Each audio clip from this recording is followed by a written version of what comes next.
পুরুষ মানুষের রেসপন্সিবিলিটি যেমন মৃত্যুর আগ পর্যন্ত শেষ হয় না, তেমনি একজন প্রবাসীর ছুটির দিন বলতে কোনো গল্প থাকে না। যেমন আমি মাত্র আসলাম ডিউটি থেকে, রাত বাজে 12:30। কালকে 2 সপ্তাহ পরে আমি ছুটি পাচ্ছি, একটা মাত্র ছুটির দিন 2 সপ্তাহ পরে।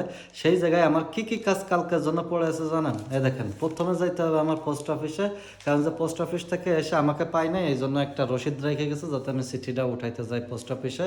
বাসা ভাড়া দিতে হবে, গ্যাস বিল দিতে হবে, তারপরে সুপার মার্কেটে যাইয়ে টিস্যু, ডিটারজেন্ট, নানান ধরনের জিনিস বাসার জন্য কিনতে হবে। বাংলা দোকানে গিয়ে মাছ কিনতে হবে, মাংস কিনতে হবে, মানে আমার মাসিক বাজার করতে হবে। তাহলে কি দাঁড়াচ্ছে জানেন? এই 2 সপ্তাহ পরে এসে আমি যে ছুটিটা পাইছি, এটা জাস্ট একটা নামের ছুটি। কারণ হচ্ছে যে কালকে আমি হয়তো বা বেশি ব্যস্ত থাকবো অন্যান্য দিনের তুলনায়। অন্য দিন তো দেখা গেছে আমি কাজে যাই, কাজ করে ব্যাস বাসায় এসে রেস্ট নিই।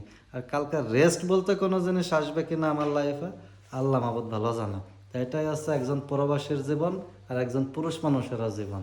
বাস্তবতা এর বাইরে কিছু নাই।